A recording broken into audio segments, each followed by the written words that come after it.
That's more so. Some of the Irish clubs and pubs. Well, I'm not married. I don't have kids, and you know, when I was training in Manchester, that's no big deal for you. So it's no big deal for me to basically move here really for a couple of years. Like full time? Yeah. You got a place to live in, like an apartment? Yeah. He's got a temporary one now. We're going to move him into a better one, but he's got one now that he has in the city. And you know, and the idea is to develop a following. I mean, obviously John Duddy was able to do it. You know, he's retired now. Matthew. Do you know Duddy? Because he was. I know John. Yeah, I know John. You guys are buddies, right? Yeah. We got one. Interviewing you after the fight. That's right. I mean, there was back in 2005, 2006, we thought that we might fight each other in a little bit further on, but it never happened. And we were always, even when there was a bit of rivalry there, we were always kind of, you know, I wouldn't say we were best friends, but we were on friendly terms. Did you know him from the amateur days or from? No, more so from the professional. I know Andy Lee. Longer. I know him back from amateur days. So you'd be rooting for Andy? Yeah, definitely. Big time. Well, that could be a big fight for you someday. Yeah, definitely. I mean, in one way, I wouldn't like to fight Andy because obviously he's from Ireland. I get on very well with him, but you know, listen, if it has to happen, it has to happen. You know, if it's the right fight, I think both guys are willing to fight it. But there's going to be opportunities, and Matthew factors into a lot of possibilities. Obviously, Sturm wants a rematch, but not really. No. Well, he says he wants a rematch, but he's fighting a. How many things have you said you actually mean? Well, okay, we're promoters, but if Stone wants the rematch, if the rematch happens, he promotes himself. But also he I'll tell you this: he may not want the rematch, but he wants to come over and fight in the States. So obviously, Matthew, that rematch is a possibility. If Manfredo were to beat Chavez Jr., that's a possibility. Daniel Gale is a possibility. Right. Lee's a possibility, and of course Sergio's a possibility. And if you do Sergio in the Garden or in a major East Coast sort of venue near a big Irish community around St. Paddy's Day, then you have a big event. And clearly Matthew's performance against Sturm, and basically if you look at his career, it sort of warrants that opportunity. And that's one of the reasons why we're working together, and also because I know that he has a natural base in New York that has to be built. And that's part of it. And Epic's the fight in December is going to be in New York, right? In all likelihood in New York. If it's not in New York, it could be in Foxwoods or Mohegan. It'll be in a heavily Irish area. Ideally in New York, but it's sort of in December. There are issues with Christmas and availability. Is there a date for that fight yet? It's not set. We'll be meeting with Epics to try to nail that down in the next week or two. But obviously they were thrilled with the Sturm Macklin fight, and that fight repeated on MSG Network a large number of times. It's still going. It's running the way John Duddy fights used to run. So people are seeing that fight, and Epix wants to continue with Andy, and we're working on a strategy to get something done for December. When did you actually, for lack of a better word, move here? I came over a few weeks ago, looked at a few places, and then I landed here Tuesday. Okay, so you're staying here for the next few years. I mean, I'll go back. Do you know what I mean? Right. I mean, you got friends and family. Yeah, of course. Somebody said, "Where do you live?" You're gonna say, "I live in New York." Yeah.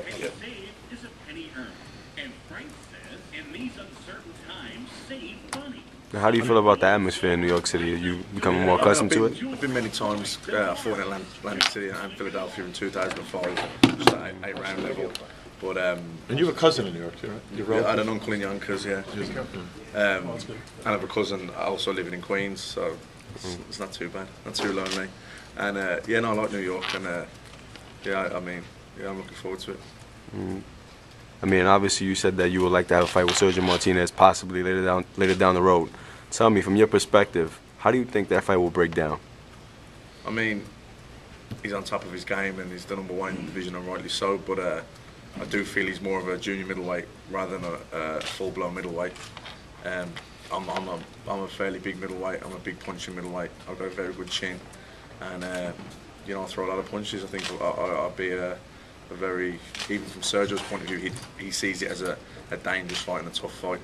I think the main thing is just getting the tactics right. I think a lot of people, he walks them onto shots where I think you have to be careful of that. Matt, how's been the reception that you've gotten since the Sturm fight? Because a lot of people here didn't know you before that fight. Yeah, well, even though you didn't get the decision, everybody I talked was like, man, that guy got ripped off. Well, when I come to meet Lou right after the fight, me and my brother were in Starbucks, and we got so I was only getting 2 waters. We were up early, got 2 waters, and I went to pay. The guy said, "No, you're all right." He said, "Man, you got ripped off in Germany." I thought, Jesus, Where was that? They did Starbucks that? Here in in Manhattan. Okay. So Nobody gives you free stuff in Manhattan, no matter who you are. so that was good. And I was just walking down the boardwalk, and a guy came up to me and said, "Are you Matthew Macklin?" I said, "Yeah." He said, "Oh, you got ripped off in Germany, blah, blah, blah." He said, "I'm also Matthew Macklin." I didn't know what he meant for a minute. Pulls out his driver's license. His name's Matthew Macklin. He's from Boston. What are the odds in that? So, I mean, that's another area you could fight in theoretically. Boston. Yeah, but so I know you wanted to get the win. Yeah. But I suppose if you're going to get a loss, is that the best way to do it? Where Well, you lost a terrific fight that everybody thought you won? You know, I'm glad because initially, obviously, we've done a deal. It was on whatever the TV channel. I think it was Sat1 in Germany, and then Epic's come on later, and also Sky Television in the UK and Ireland. So, you know, I'm just glad that everyone got to see it for themselves, rather than me coming back feeling sorry myself from Germany, saying I got ripped off, and everyone's thinking, yeah, we've heard that before. But everyone saw the fight, so everyone can make their own minds up. I thought I won the fight clearly. I think everyone did. I was on the Epics broadcast. I scored a 117. Yeah. 111. I mean, it was a tough fight. It was a good fight, but I didn't think it was particularly a close fight. But everyone has their own opinions. Did what happened was sort of the concern that you guys had when you took the fight in the first place, knowing that it was going to be in Germany? I mean, it was always a little bit of a concern, but we didn't really want to be going out there moaning about it, making too much. No, it was just in your mind. It was just in the mind, yeah. That's why, I set a fast pace and I was throwing lots of punches because I felt that I needed to be winning the rounds big to make sure I was getting them. I thought any close rounds, he might get them. So, maybe there was times when I was probably a bit more gung-ho than perhaps I might have been had it not been in Germany. But it was very much in my mind that if he hits me once, I'm going to hit him 3 times. If he hits me twice, I'm going to hit him 5, 6 times. So that was always built into my mind. When you fight here, how many people, and Brian, you might know this also, how many people do you expect to travel from Ireland? Because the biggest thing was when Ricky Hatton from the fight here, and they would bring thousands. Well, I suppose it depends on the magnitude of the fight to how many come out. If it was Sergio, let's say. If it's Sergio or a rematch with Stone, I'll be expecting big numbers. If it's a 10-rounder in a small venue in Manhattan, then against someone that we don't really know, then obviously not so much. But if it's a big world title fight, then there'll be big following coming over. His first fight, live fight, is likely to be. Some top 10, 12 kind of guy. Nothing huge. The money's not huge. It's more an exposure, and I think that Epix understands that this guy can become a star. He's being used by Sky to help him out on the announce team tonight, I believe. They asked us about that. Obviously, this is an extremely well-spoken kid, good-looking. Fun to hang out with. He goes over very big in every Irish pub in New York that he walks into, and they already know him. That's because I don't own shares.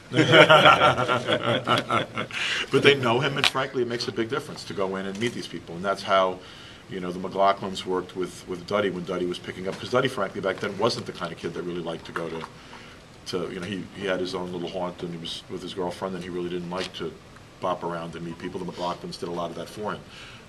One of the things Matthew has a close friend, Brian Peters, where's Brian? There he is. Our partner from Ireland.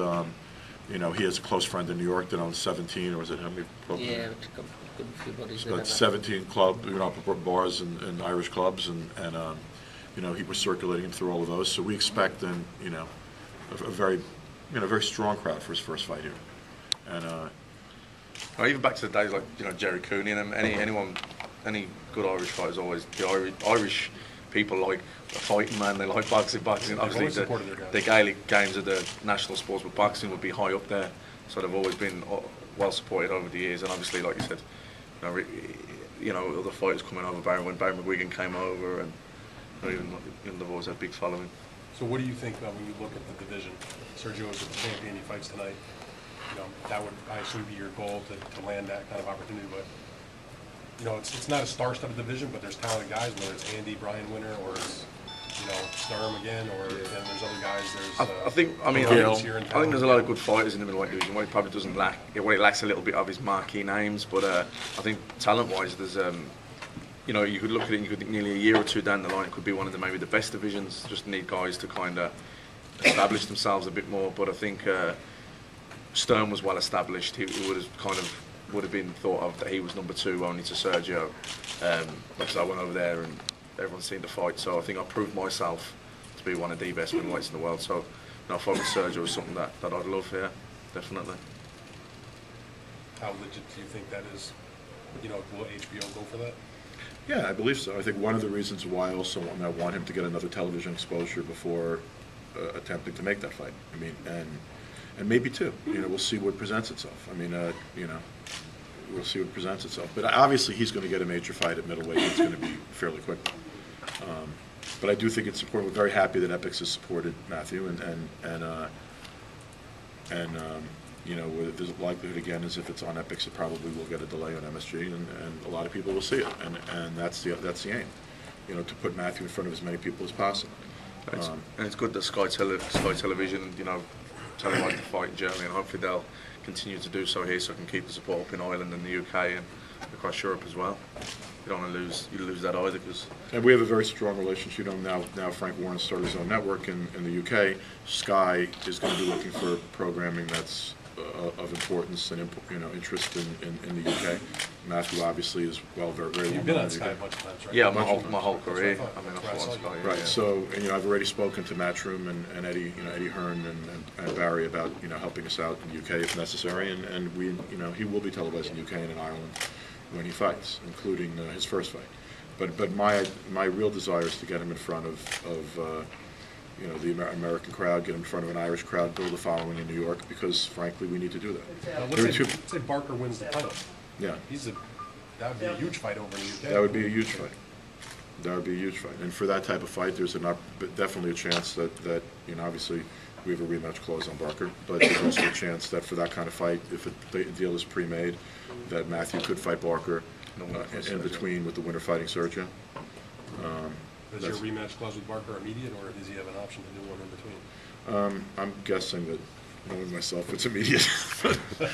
But that doesn't mean necessarily it has to be done that way. But, because clearly Barker and Matthew in England, if Barker were to upset Sergio, would be a huge fight. God willing, I don't have to worry about that. But, Matthew's Barker's a real fighter. I'm not walking in tonight thinking that it's a fait accompli. I've been around this business too long. Now, when you sit there and you watch the fight unfold tonight, knowing that there's a reasonable chance that you may fight the winner, particularly if it's Martinez, Yeah. and you're sitting in your seat and you're just checking it out, what kind of things do you look for? I mean, you're obviously scouting it. Yeah, of course. What are you looking for? Other than, you're going to enjoy the fight like as a fan, but. Yeah, well, I mean, technically, tactically, you can always analyse a fighter on video, but I think when you're up close, you can get more of a gauge of their speed and their power, which is not always that clear. It's always not as easy to sort of gauge that on a DVD. But when you're up there live and you're only a few feet away, you can get a bit more of a feel of how quick he is, how his reflexes are like, how quick he's reacting to things, and also facial expressions, his body language. Was he tired? Was he tiring at the end of the round? Was he hurt with that? I think things like that I try and pick more so when I'm watching the fight live, and then because technically and tactics-wise, and mistakes and patterns and habits, you can pick that up, by watching hours and hours of DVDs. So you just file whatever you see in your mind? Yeah, I try and look at things more like to see if shots hurt him, or if they look like they're tiring, or how do they look really quick, or things like that. I mean, it's interesting, but when we sat down, that of all the fighters I've talked to that have indicated an interest in fighting Sergio, which of course are limited, but he's probably presented the most cogent plan of how he's really broken him down already. I mean, to some extent, and has an idea of how he thinks he has to fight him. I mean, one of the things he said, and it's not a secret, he said it earlier for a second, is that when you come to Sergio Martinez, you have to be very careful. Yeah, you might think you're backing him up and you're doing well, but maybe he's not backing up. He's trying to walk you onto something. So I mean, if I fought him, you'd come up with plan A, plan B, plan C. But just off the top of my head, I think that I don't think I'd necessarily try and pressure him too much. I'd probably just try and hold the centre of the ring and let him come to me. Do you know and try and hit him as he comes. I don't know. Sergio said hello at the press conference. That was it. Okay, no, so I don't know. No, they'll meet tonight. They met, but they'll meet. And look, they're two guys that just are going to have respect for each other. That's who they are. So. They're going to meet, they're going to like each other, and they're going to try to kill each other if they fight. I mean, that's just the way it is. I think that one of the things also that attracted me to Matthew is when you look across the landscape of the world right now, in terms of who are exciting fighters, he has to make a list. I mean, he's just an exciting guy. He likes to rumble. He bleeds too much. He gets hit too much for himself, for his own good. But he's a high-pressure fighter. He's got skills. He can move. He can do everything. But the last thing he is a runner. And there's so many fights with him that can be made right now, even in a mediocre middleweight division, where I think below the very top, it's needs to be developed. I think some of what he said about there are guys there, down the line, and I say down the line, a Pirog or a Peter Quillen, particularly if they fight each other. I mean, we have to weed through to create fights that mean something. Because a crop of 54s are going to come up too.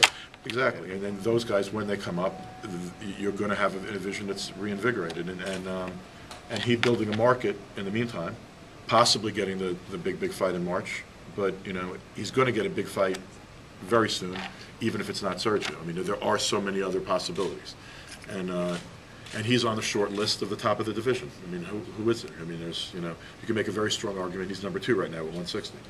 I mean, at the worst, he's 3, I would think. Right? I mean, that's right.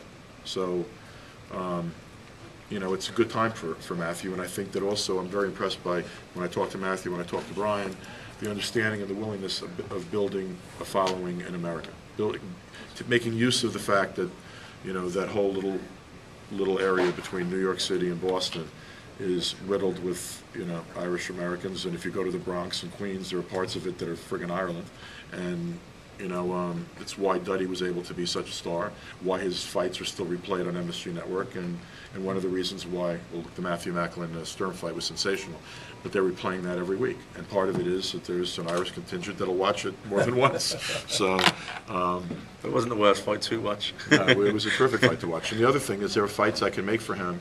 His first fight in the States, there's not going to be a huge budget, and it's not going to be, the idea is going to be to sell out a smaller venue or a mid-sized venue, not put him in some big venue, and, the idea is to bring in a crowd and to develop a crowd.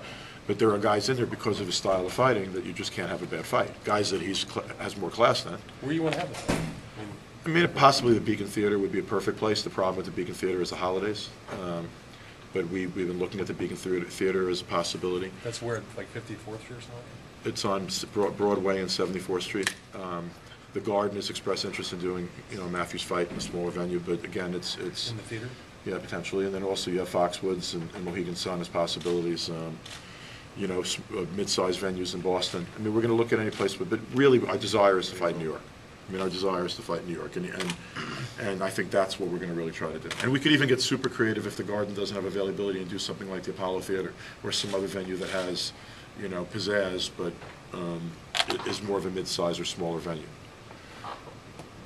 And like I said, matchmaking, there's certain guys that styles make it very easy to matchmake, where you can take a guy that may not be of the class of Matthew, and Matthew's not going to be able to help himself. It's going to be a brawl for a while until he asserts himself and takes control. So, He knows you're right. Well, we were sitting in a bar the other night, and he was talking to a lovely blonde waitress while he was showing her pictures of his various faces after, or I call them masks, after fights he won. Yeah. And the girl's going, "You won that fight?" He's like, "Quite easily." But he likes to rumble. He's a fun fighter. I mean, and that's frankly what people are responding to right now. This is not the right time to dance backwards. It just isn't. Fighters that are doing that are not really endearing themselves to the public. This is the entertainment business. One of the reasons I want to work for him is not only because I thought he had a great market, not only because I know I could work with Brian, but because his style is entertaining. He doesn't make bad fights. There are so many fights you can make with him that are going to be fun. And, a Lee Vera winner against Macklin is just a fun fight.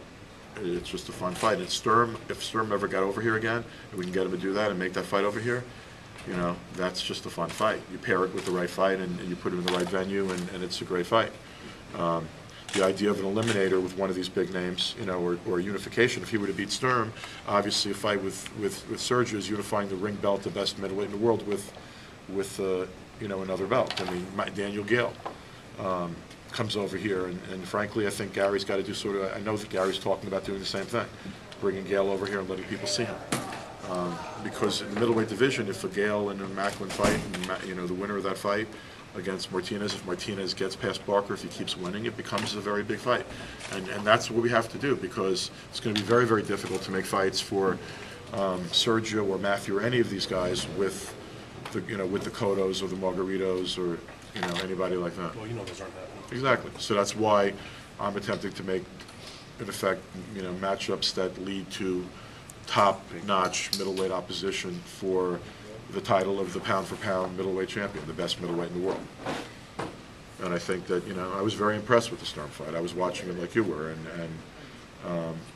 there was an immediate Twitter reaction that I was part of, and it was almost unanimous. How that was just an outrageous score. How do you have that fight for Sturm? I mean, I've watched that fight. I've watched it literally 20 times, and even if I'm trying to give rounds to Sturm, I couldn't give him more than 4. So, I thought when the decision came out that in the back of my head, this is Germany. But I also thought that I want to work with Matthew Macklin either way, and that's the first thing I did when I called Brian. I said, I don't care about the loss. I want to work with you and Matt.